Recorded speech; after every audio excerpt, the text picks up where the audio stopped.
and welcome back to the Being Grounded podcast. We're on a mission to help you redefine success, become the best version of yourself, and find peace in this fast-paced world. Hi, my name is Molly. And hi, my name is Fleur. And welcome to the first episode of this year. Sorry, this was so funny filming in It is really weird. Also, I don't know if you'll notice, because if you're listening on Spotify, then you won't be able to see, but we're using different mics because we're filming for the YouTube video and we're together in person. Actually, when you put it up on Spotify, I think put the video, so at least they know why the audio sounds so terrible in comparison. It's like, what happened to their mics? Like, did they just like drag them through the fields? Like, did they downgrade in a new year? No, we're using they are good mics, but they're smaller mics, and we wanted to be able to film together in person. And the thing is with our actual mics is they pick up one another, which is really annoying, but these mics don't do that, which is funny because these cost £15. Today's episode, we're going to be discussing 10 things which we both do that help us stay grounded. Now, this is a very special episode which you'll probably find from us every single year, as we like to do this to celebrate our 1 year podcast anniversary. Same week that this episode comes out. Putting in simplicity into your life, using some of the tips that we're going to be sharing with you in today's episode, and just understanding that sometimes, a bit like maths, you make it more complicated than it really needs to be, but you can simplify it. You can divide the problem. You can make it easier for you to consume and to understand by allowing yourself to just sit with what you have instead of what you don't. Fleur, what are you doing this year to help you stay grounded? Okay, so I actually did talk about one of these tips in the previous episode we did.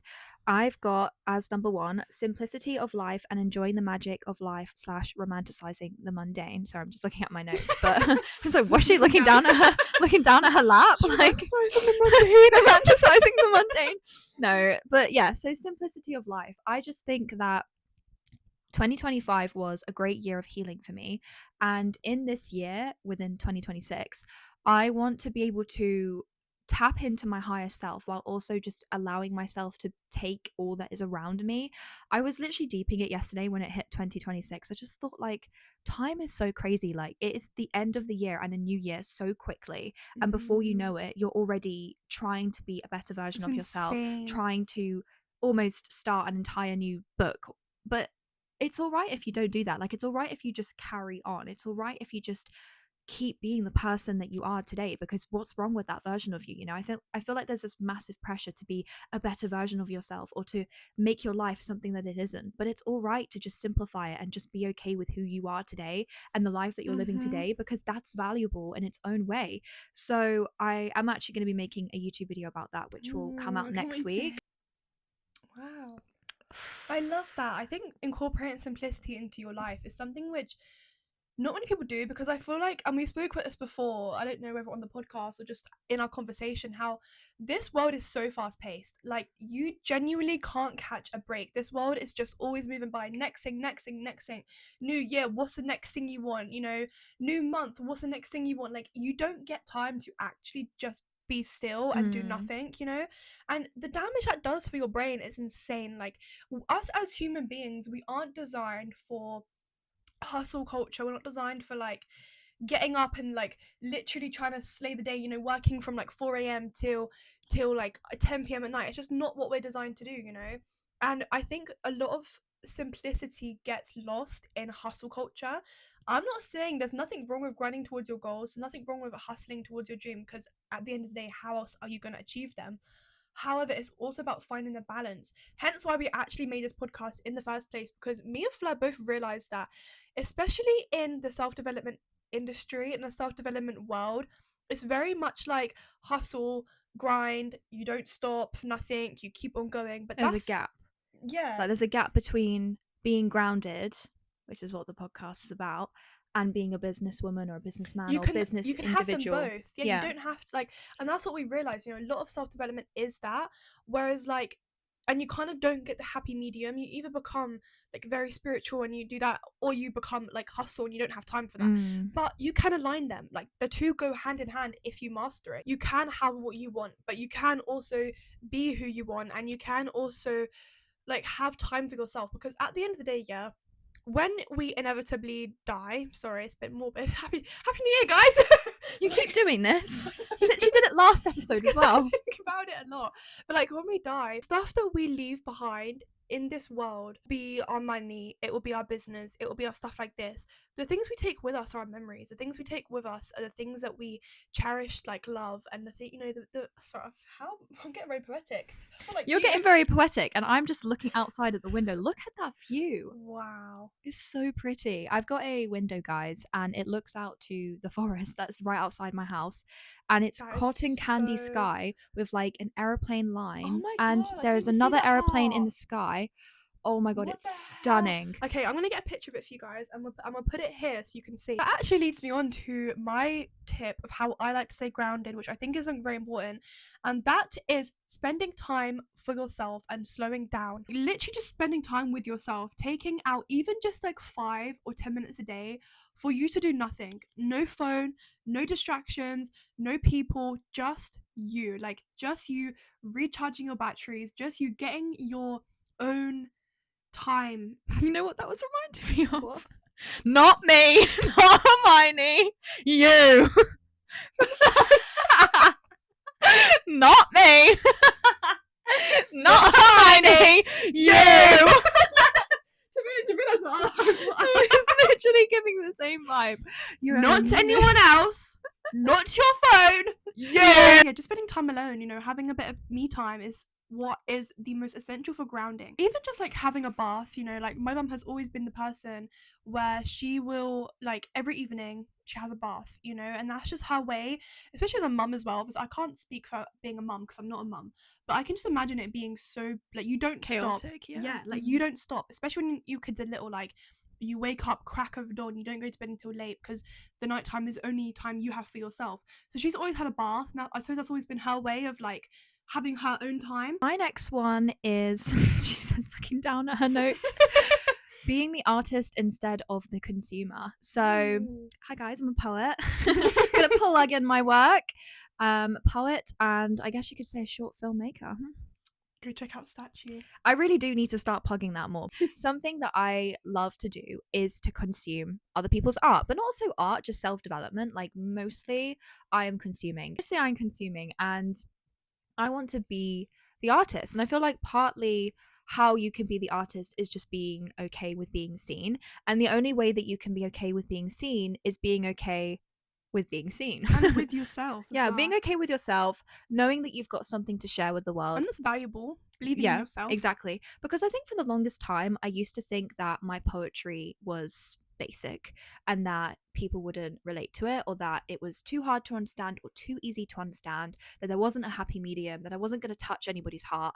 I think that's so wrong. I think the way I think and the way I feel and the way I see the world is so individualistic and so creative and so empowering that if I do not share it, then I could not do those things. I could not touch someone's heart. I could not Change someone's life, exactly. yeah. Exactly. Like I think that my poetry has the ability to do that, not to be egotistical, but other people's poetry has the ability to do that for me. So why could my poetry not do that for other people?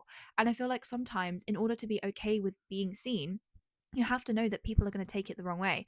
My poetry is meant to be taken the wrong way, in the sense that in whatever way you want to read into my poems, you read into them, whether it's about yourself, whether it's about me, whether it's about anyone else, you can read into them in whatever way. Yeah, it's interpreted in the way that you want to interpret it into. I write them from my own experiences, but the whole point of my poetry is that you're meant to be able to read within your own experiences when you read my poetry. And I think as an artist, you need to be okay with being misunderstood and knowing that it's okay not to always be understood. To be grounded is to know that no matter what people think of you, you are safe, you are grounded, your feet are on the ground, and that no one is going to be able to knock you over because you have a conceptualized idea of yourself that no one what is wrong with me right now? You have a conceptualized idea. No, it's all coming out. See, She's spitting facts. You have a English degree. You have a conceptualized idea about your life and yourself that no one can come along and like push you off the radar. No one can like push you off the tightrope, if you're at the circus. You were trained to be on that tightrope. So in order to be the artist, you need to be okay with being seen, and you need to be okay with being misunderstood, and knowing that as long as you're grounded in your sense of self, it's fine. Do you know what that made me think, right, as you were saying about that? imagine if people like Rumi, people like other famous, sorry, I'm not very good with my poets, Fleur, Mohammed. say someone like Fleur. Do you know what I mean? Say like some of these famous people, like, even just people who have put out artwork, even if it's not poetry, even if it's like paintings, any form of creative art, decided that their art doesn't provide any value to somebody. Imagine if Rumi sat around all day and was like, no one's gonna read my poem, so I'm just not gonna bother, because who's actually gonna read it? And it's just gonna be like, no one's gonna read, no one's even gonna buy it, because I can't write poetry. I'm just so shit at poetry. Like, huh? Like, ugh. Like, come on, look at him now. Do you know what I mean? Like, he's one of the most famous poets in the world. Like, everyone's heard of Rumi, you know? And he's like had such a impact on people's lives, impact on art, impact on literature, impact on other people's poetry, inspired other poets, inspired other creatives. Do you know what I mean? Like, but imagine if he had that victim mentality where he was like, he wouldn't get anywhere. No one would get anywhere. So this is your sign. Abandon that fear. Actually get icked out by it. Sometimes I catch myself doing it, like, who's gonna watch it? And I get icked out by it because you hear it all the time, and I refuse to be that person. You're gonna watch it. Yeah. Who's gonna read it? You're gonna read it. Who's gonna watch it? You're gonna watch it. As long as you do it for yourself, it doesn't matter who else watches it. And I think there's a massive thing, especially with my YouTube channel, is wondering, like, what are people gonna think? I don't care. Yeah, exactly. You think what you want to think, babe. Yeah, because it's got nothing to do with me. You're giving her the views, you know? I think that moves us quite nicely onto my next tip for grounding, which is finding an enjoyable hobby. Now, this can be literally anything that you find enjoyable, you know? It doesn't have to be some elaborate, lavish hobby like wine tasting and, I don't know, horse riding. It can be anything that, like, just makes you happy, anything that makes you feel fulfilled. It could literally just be you getting a ball of yarn and learning how to knit, or it could be you finding and having a taste in collecting and you start collecting. Like, it could be literally anything that you love and that you find enjoyable. When you are connected to your hobbies, you are connected to yourself. We are creative beings, you know, we are beings who thrive off of making things and creating things, and hobbies do that, you know. Hobbies allow our interest to flourish, and I really do believe that people's hobbies are kind of a reflection of them as well.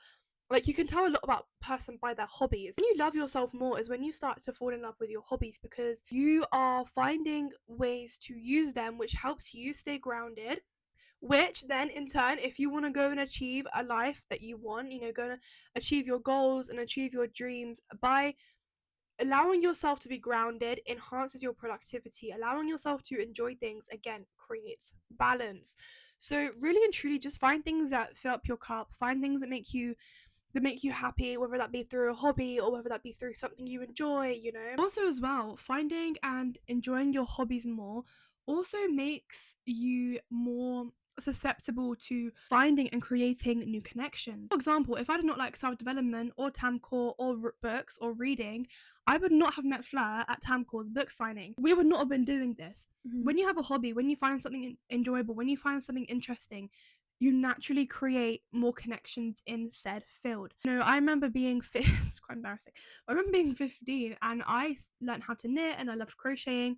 And I went and joined a knitting club in the library, and it was literally me sat with a bunch of like 80-year-olds. What? That's so sweet. Yeah. What's embarrassing about that? Just everyone laughed at me for it. No, I love everyone that. laughed at me for that. I used to go to church with my mum on Sundays, and it would just be like me, and I was the youngest one there, and then like lots of like women and men in like their 70s and 80s. And they're older, yeah. And I'd take them around tea and biscuits. Wholesome, isn't it? It is so sweet. I mean, I only went a few times. This was like last year. And honestly, it's so healing. Like, I'm not a super religious person. I believe in God. I'm very spiritual, but I have my own religion. It feels a bit cringe to say that, but no, but you have your own. I have my own belief, which is not like related to other things, but I think it's all of them like mixed in, you know. You take what you want from different religions. Yeah, I take what I want from different ones, but I love to just see the sense of community, and I think it's really important to be around people that are older than you, because they have stories. They're wiser, and also they need your energy. We even got to the point where we were knitting, talking about how to wash a duvet, and I was like, oh my god. Number 5 is to be your own best friend. I think it's really important that if you want to be grounded in 2026, you need to learn how to be your own best friend, and I will be doing another YouTube video on this as well. Be my own best friend. Because I think it's so important, because there's nobody in your life who's going to know you as well as you know you, and you have the chance and the ability to be that best friend for yourself, to be that lover for yourself, to be that everything. You can be anything that you want in someone else, you can be for yourself. And I think we get so holed up on having connections in our life that we allow people to treat us badly because we don't have that connection with ourselves. But once you have that connection with yourself, you cannot be hurt. You cannot be hurt because you are strong. I mean, obviously you can be hurt, you're a human being, but what I'm saying is that it'll be harder to hurt you, it'll be Mm-hmm. harder to disappoint you because you will be so okay with being alone. Like a good example for me is if I have someone, I don't know, mess up a connection or something like that, or I have a friend or someone in my life and it's just ended and we're no longer friends anymore, instead of me just always like thinking about the past, I'll think, no, it's fine. I've got myself. And Period. obviously, Yeah. like, I will go through a period of like confusion. I'll go through a period of like, what the hell? Yeah. Like, I am human. Like, I'm not, I have my overthinking, definitely. But I also have the ability to be able to look at it and just be like, well, I was okay before and I'll be okay after.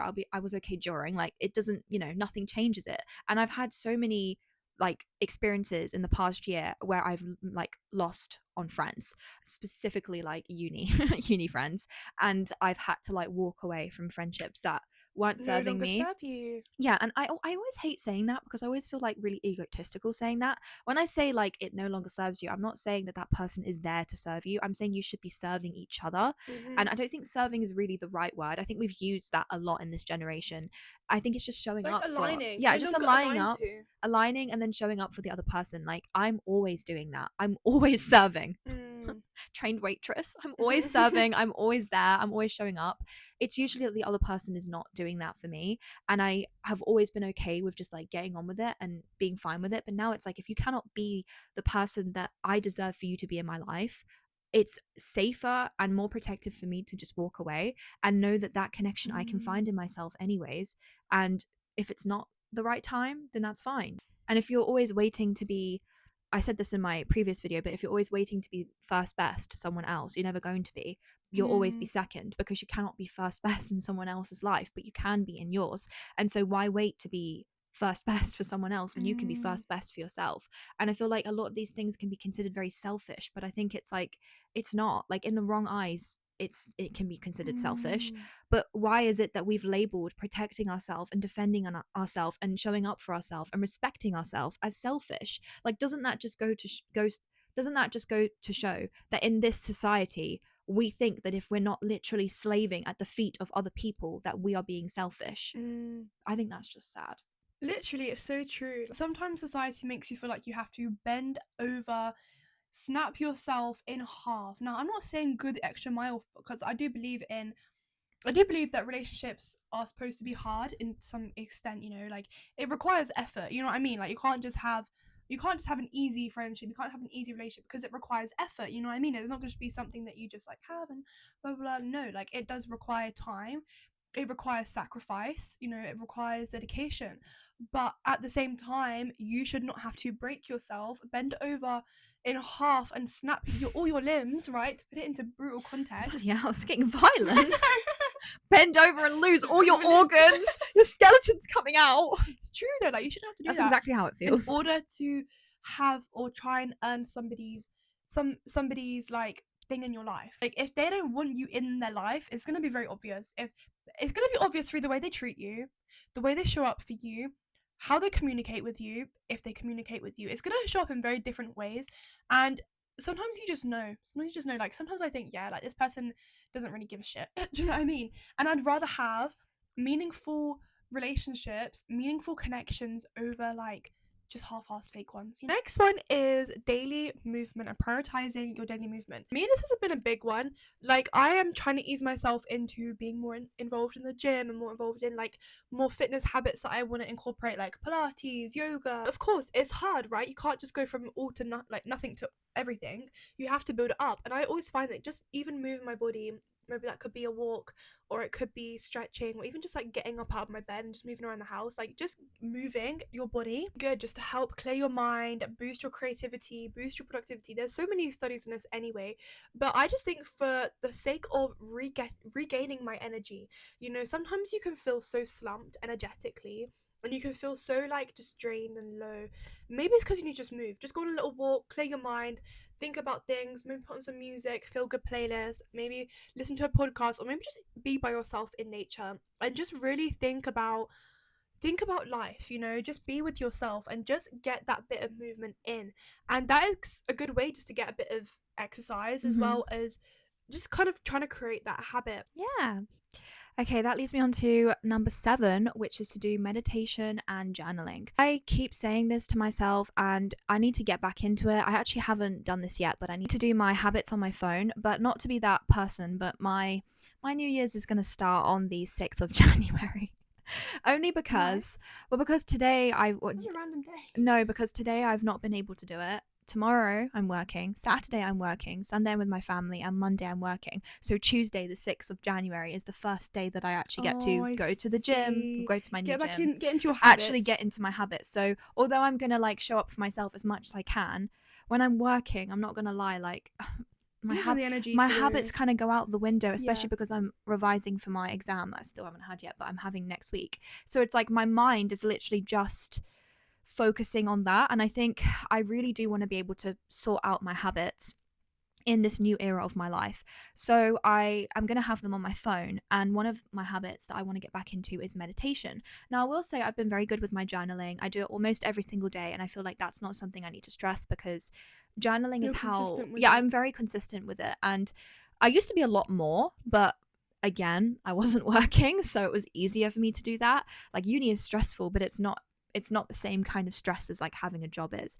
And I think that it's much easier to reflect when you actually have the chance to do that because your mind is more quiet. Mm-hmm. But meditation, it truly did change my life. And just do it 5 minutes every single night before you go to bed. It really it changes things. And I want to get back into it. I always used to think like I wanted to meditate in the morning, but I can't because I literally I will fall back to sleep. Mm. Like I can't wake up and close my eyes and Yeah, meditate. it I'm going to makes fall back you asleep. But if you do it before bed, that's the perfect time to do it. opens up your chakras. Exactly. Another thing I used to do is I always used to meditate before my driving lessons. Now, this is like it's so cool to me because I love driving now. I'm at the stage where I'm actually looking forward to take you to the train station just so I can drive Oh. home by myself and like listen to music in the dark. I mean, I'm not dreading it. Like Okay. usually I would be dreading it, right? Yeah. Usually I'd be You don't feel thinking anxious. You don't usually feel. I would be thinking, "Oh no, like oh, I should go sooner than later. I don't want to do it. I don't want to do it. I don't want to do it. I don't want to do it." Like which is how I was feeling like even just a few months ago. Now I'm like it's actually like I was just thinking earlier while we were just filming this. I was thinking, you know what? I actually think I need that right now. Just driving home in the dark, listening to my It's what you sad, need depressing sometimes. music. Yeah. Like I think it's funny to me because to have full on panic attacks when I would have my driving lessons, like I would come back, my body would be shaking and I would just cry. Like it would just be overwhelm of anxiety and I hated it so much. And bless my teacher, he knew about my anxiety and did everything in his power. Like whenever I was anxious, we would stop in the middle of the lesson and he'd walk me through like, why do I feel this way? Like why is it was always because I didn't trust myself, which is so sad.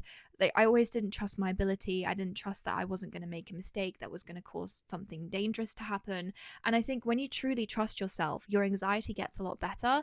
And one of the ways that I dealt with that was meditation, and meditating before my lessons, meditating after my lessons, meditating before my exam. And I also scripted as well before my driving. The day before, I wrote down on an entire piece of paper over and over and over again, I'm going to pass my driving license. I'm going to pass my driving test. I'm going to pass my driving test. And then I put it under my pillow. The first time it didn't work, but then I kept it and did it again, and the second time it did work. Oh wow. So I feel like when you do believe in believe it, yourself, yeah. it really works, because I don't think I did believe in myself and I don't think I was ready the first time I had it. So yeah, meditation and journaling, it really does make a difference, but it can only make a difference if you believe that it's going to make a difference. 100%. I love that. This one for me is spending time with friends and loved ones. This is honestly such a big one because I think that you do just find so much peace, enjoyment, and fulfillment spending time with loved ones. You know, it doesn't have to be your family because not everyone gets on with their family. It could just be with anyone that you genuinely enjoy their presence. You know, spending time with them. You know, having fun. Yeah, honestly, just really spending time with friends and loved ones. Yeah. Okay, my last one, which is number 9, is reading. I actually didn't read that many books this year. Well, I say that. No, last year. How many books do you think I read? 20? 15? 28. Oh, I was close. I was close. Oh, wow. I was reading my 28th book, so technically it was 27. It's not a lot for me. I'm actually quite disappointed in myself. 27 books. I could do better than that. This year, I'm going to do better than that. My goal is 26, just because I want to read 26 books in 2026. Last year it was 25. I did hit that goal, so I don't need to be disappointed in myself.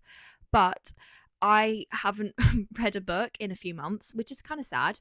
And recently I've been reading The Alchemist, and I truly think that I spiritually need to be reading this book right now in this stage of my life, and it's only 150 pages. I mean, that's a walk in the park for me. I could very easily, if I wanted to, read that in just a few hours. But the thing is with me is, when it's like more of a self-development kind of book, I need to take it slowly. And not to say that it is, but it kind of is. It's more of like a life lesson. Like, he has embedded self-development messages within the story. Okay. And there are just so many things that he says in the story which are so life-changing. In fact, one second. Okay, let me just share one of my favorite parts of the book. At that point in their lives, everything is clear and everything is possible. They are not afraid to dream and to yearn for everything they would like to see happen to them in their lives. But as time passes, a mysterious force begins to convince them that it will be impossible for them to realize their destiny. None of what the old man was saying made much sense to the boy, but he wanted to know what the mysterious force was. The merchant's daughter would be impressed when he told her about that. It's a force that appears to be negative, but actually shows you how to realize your destiny. It prepares your spirit and your will, because there is one great truth on this planet. Whoever you are, or whatever it is that you do, when you really want something, it's because that desire originated in the soul of the universe. It's your mission on Earth. Even when all you want to do is travel, or marry the daughter of a textile merchant. Yes, or even search for treasure. The soul of the world is nourished by people's happiness, and also by unhappiness, envy, and jealousy. To realize one's destiny is a person's only real obligation. All things are one. And when you want something, all the universe conspires in helping you to achieve it. Yeah, this is The Alchemist by, I don't want to butcher the name, so it's a very famous book. And even at the very start, in the notes, he said that for an entire year it didn't sell at all. And then they tried again, and now it's one of the top 10 books to read in the 20th century. Which you do not understand how hard that would be to get. The top 10 of the 20th century book. Wow. I mean, that'll be your book one day. At the 20th century? I'll try. But what basically this is saying is that there is going to be something that holds you back and makes you think that your destiny is impossible to reach. But really, that's the universe testing you and trying to show you that if you keep going, it's meant to be. And there are many, like when I read this, I felt like crying, because honestly, there have been many times where I felt like giving up with my dream. And I can countlessly say multiple conversations I've had with people that have made me feel that way. And it's like every time I used to think, well, maybe if these conversations are being had, maybe that means I'm not meant to do it. But that's not how it works.